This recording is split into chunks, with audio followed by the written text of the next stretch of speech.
You are listening to Unified Through Chronic and Mental Illness with your hosts, Angie Roberts and Kimberly Murphy. Please be advised that some of the topics of this podcast can be triggering and sensitive in nature.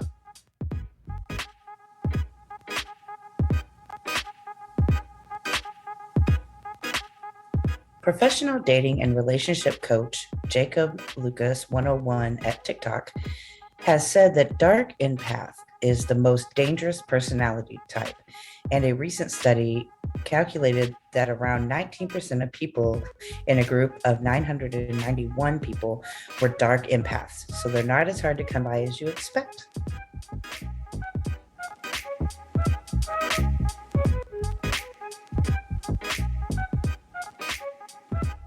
Hey, Spoonies, mental health warriors, friends, and supporters. Welcome to another episode of Unified. I'm Kimberly Murphy here with Angie Roberts. Hey, and today we are talking about the Dark Empath. I had to say that like that, which is new to me. I'm actually really fascinated with this topic. I don't know. To me, it's new. I don't know how long psychology has been sort of diving into this topic, but it seems fairly new to me. And I can't wait to start talking about it. We have a lot for you guys, so I hope you enjoy this topic. I know I really loved researching it. So first things first, though, we kind of have to go through a little bit of a backstory, if you will. So in order to understand the Dark Empath, we first have to talk about the Dark Triad. So Angie, what is the Dark Triad? Okay, it starts out with narcissism, which is a person's ability to deliberate her or himself as entitled, deserving, superior, or exceptional, accompanied by the tendency to downgrade, undermine, and demean others to feel great regarding oneself. Mm-hmm. Then there's Machiavellianism. That's a word. I think I said that right. Machiavellianism. Yes, you did. You did great. I wouldn't be able to say that. Yeah, she gives me those words. I do. That is, they manipulate, they're callous, and they just have an indifference. To morality. And then there's the psychopath. Oh boy. The personality traits associated with psychopath include the lack of empathy or remorse. So you put all these things together. It's like the triad, the Dark Triad. So imagine a person who has a lot of these traits in one person. So it's scary, actually. Right. So this person would probably have some of the combined traits of like manipulating others to get their way, using deceit, lying, flattering people to get their way, exploiting people. They would have a lack of remorse. They wouldn't be concerned with morality or morality of their actions. They'll be really insensitive and cynical. They would want people to admire them. They'd want people to pay attention to them. That's the narcissism.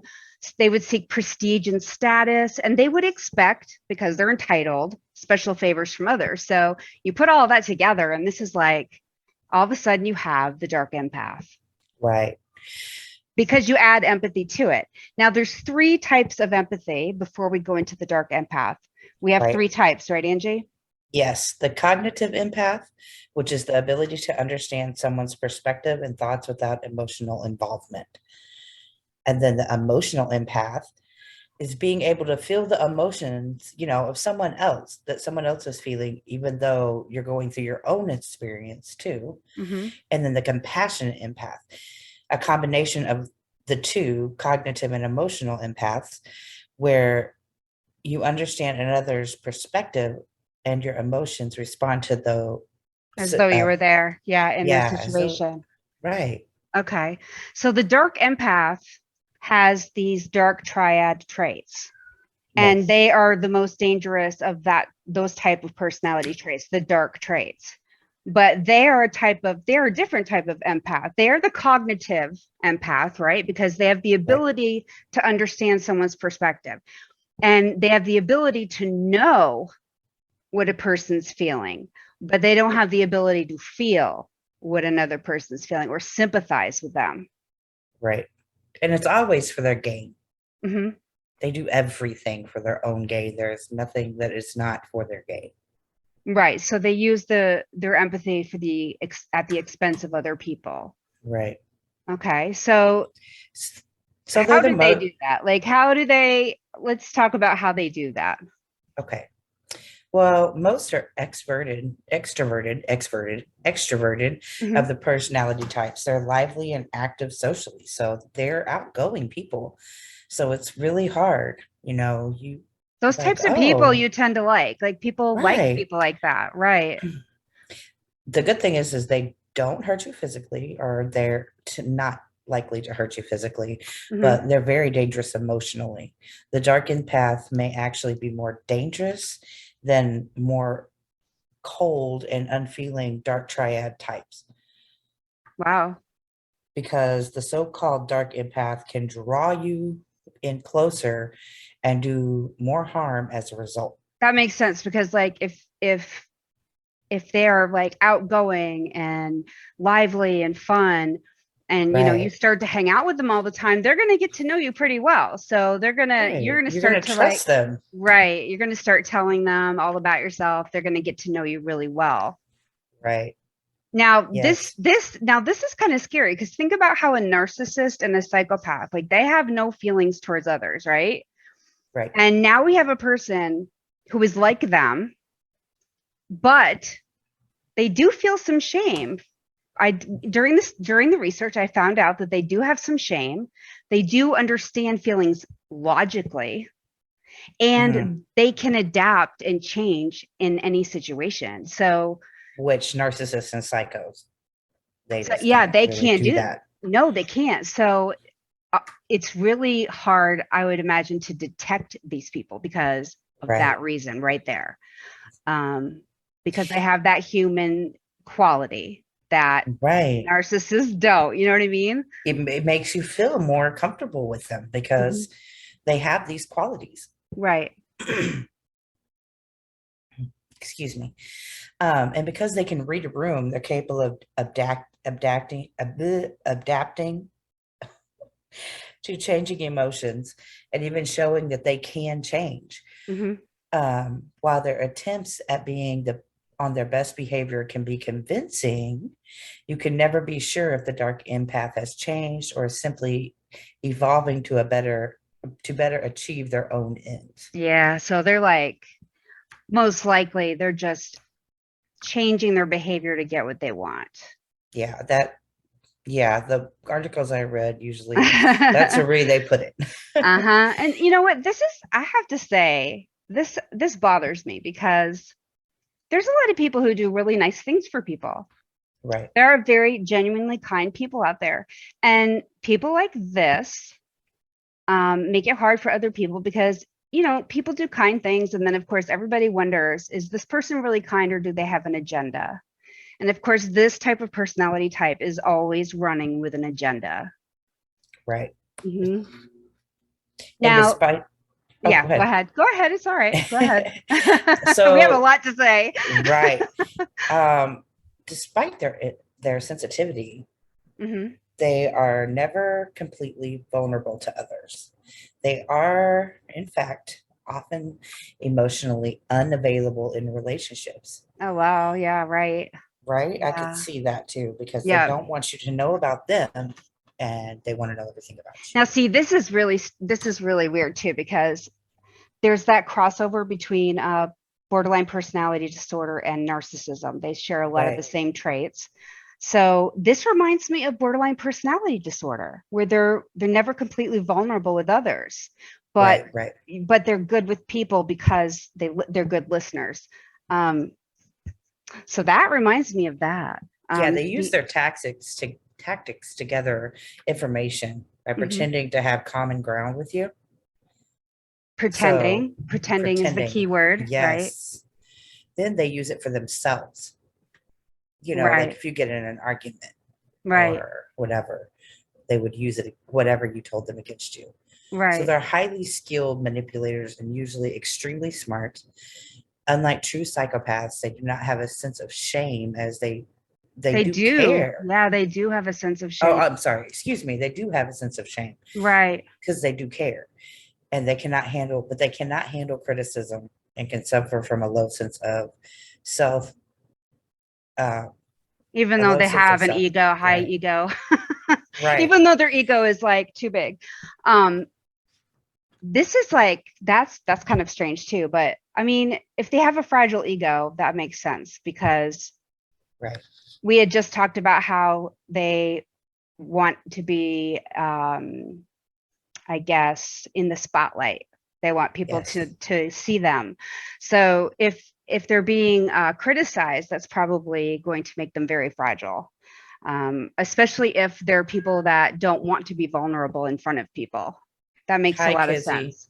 I know. Hello, Kissy. Our mascot is back. Right. It's common knowledge that avoiding like the dark triad energy vampires, they're calling them, the vampires that just suck the energy out of you, Right. is wise. A dark empath is not the same. This type of person doesn't drain like energy from you the way like a narcissist might. So it makes it difficult to really, again, figure out who they are. They hide in plain sight. You just don't know who they Yeah. are necessarily. They can be very charming and inspiring, and they can make you feel like they can, you can trust them. So it's not like, Right. an empath feels really drained around certain people. You're not going to feel that way around this person, which makes it even harder. I would think well, since they're pretending, you would probably maybe energized because Yeah, you like them. They're right. all these things, and Yeah, you feel inspired. right. That's a big word when you think about feeling inspired. That's a, Yeah. you know what I mean? Like when who inspires you? You. Oh, thank you. You You inspire do me too. inspire me. But I mean, like when you go on Facebook, who do you listen to? Like who's a motivational speaker that you like? I listened to Trent Shelton. He's Okay, so very inspiring. obviously, right. And obviously he's not a dark empath, or he has No. no, he's not one of these, but he inspires you. And so Right. that's a big word, right? So these people inspire people. Right. Um, And yeah, I feel like I could tell him anything. And then exactly. to feel that way, and then if we turned around, like if I did know him and we turned around and got in an argument, he spit it all right back at me. That would Right. crush me because Exactly. I feel like I could trust, somebody Right. like that. Right. Right. And So like they would understand who you are, right? And they would yeah, just throw it in your face. So, right. They understand your emotions, but they bend mhm. and do all that according to what they want you to feel. So they're also able to communicate well and connect with others easily, which makes them even more persuasive. See, that's messed up because you don't even know that they're making you feel a certain way. Like you you think it's your own feelings. Like you feel like Right. it's your own idea. Now, this kind of reminds me of a narcissist because they do that too. They do. Yeah. Yeah, and that's the narcissistic trait right there, I think. Right. Um, there is a silver lining though. So I was Oh, reading and really? a tiny one, Right. a Right. A tiny tiny, one. tiny one. They did say that like these types of people make really good like homicide detectives, surgeons, first responders, because they can read people and they can be really great at emergency situations because they're not emotionally involved. But of Right. And course, you know what I mean? And they also say that this is funny. They say that CEOs fit this type perfectly because they love to be the boss. They have to right. be in control. And, this type of person is motivated by a desire for control. So CEOs, politicians, they fit this type quite well. They Definitely. fit the. So, And don't get us wrong. We're not saying that these oh people are gosh, all, no, they just so no. happen to work in these fields a lot. Yeah, no, So, definitely not. I'm sure that our listeners know that. right. I'm always like, okay, I We want to have to say clarify. that. Right. Yeah. Most of the first responders are not like this. We're just saying that we have learned in our research that they do make they would do good in this field because they would not get sucked in emotionally. They Right. just don't. So, but they're good with people. Or they make us think they are. So, Right. right. Exactly.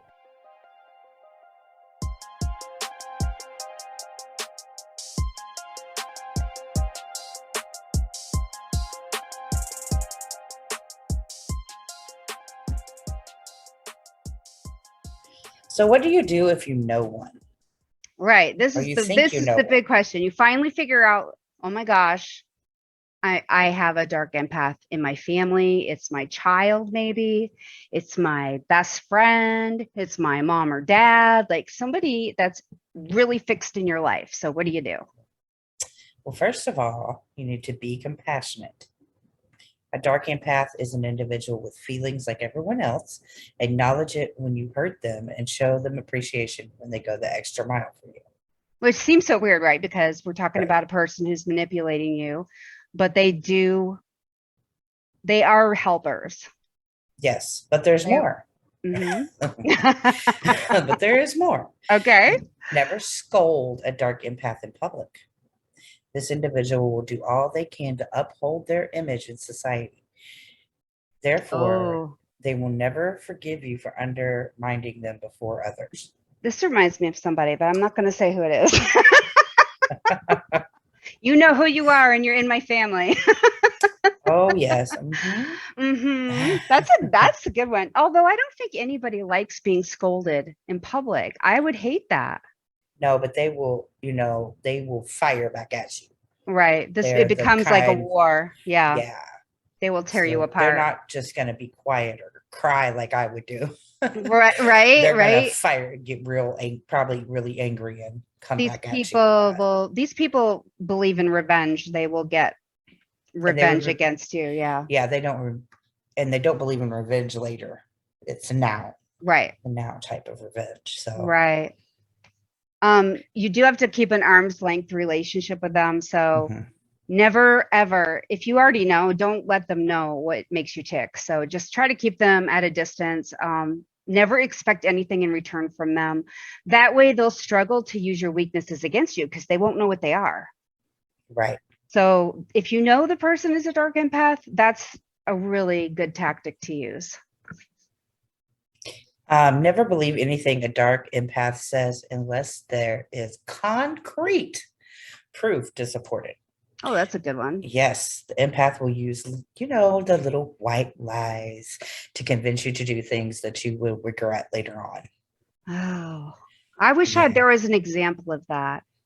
I would. Um, I'm trying to think of something, but yeah, the white lies, the little sprinkles, the little things that you do that you're like, you know what? This actually reminds me of, and I've told the story before, but like the group think when girls are all together and there's that mm, one that says, "Oh, did you hear about this?" And then a week later, oh, they add a little bit to it, Next right. thing you know, all the girls are manipulated to like not like this one person.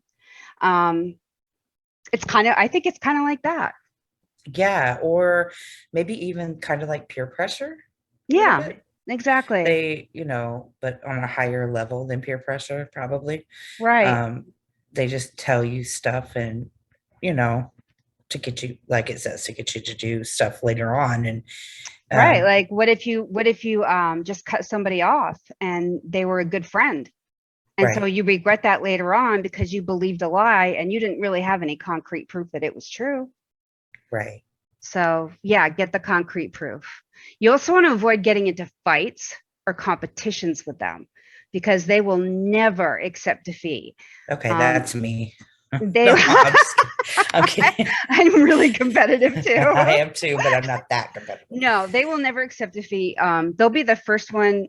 You need to be the first one to extend an olive branch. Just do not fight with them. Just be like, okay, I'm sorry. I was in the Right. wrong, and just pull yourself out of that situation. It doesn't matter. You're not going to win with these people. They will keep fighting you until they're satisfied. So just exit the situation. Exactly. Whatever you can do to get out of it, just Yep. just get out. Um, be in a supportive group. This kind of empath knows how to play mind games. They can fool you more times than not, but they Yep. struggle to fool everyone all the time. In addition, surround yourself with people that can give you a genuine second opinion about people and people you trust Right. because, and reach out to them when you sense any danger. Reach out to the people that you trust. That's good because like if you have a group of people and there's more than just one set of eyes, They might Oh, pick up on something that the other person didn't, or you all get together and you're like, wait a minute, that doesn't add up with what I heard. right. Because That comes they, back to that get concrete evidence thing. right, it's like that she doesn't act that way with me. Right. She told me she was like me, or whatever, because this person's playing these games trying to get in with each person separately and individually, but not with the group. So that makes sense. Definitely check with your friends and your family or whatever situation it may be, and just see if they're playing games with other people, if they're playing games with all of you. Yeah, because they will, and it'll be different games. It'll Yeah, be because a what little different because you're different. So. right, because what works on Angie is not going to work on Kimberly. You know what I mean? Like, we're all going to have different things that work for us. And if you are in a toxic relationship with a dark empath, you need to find a way to get out of it as soon as possible. But if it's like your child, parent, sibling, or somebody really close to you, you can use the coping mechanisms that we just said to protect your emotional well-being. And you really get a therapist that'll help you navigate this whole situation, because it's dangerous. Definitely. People think danger is physical, but someone can emotionally destroy you. They really can. Yes.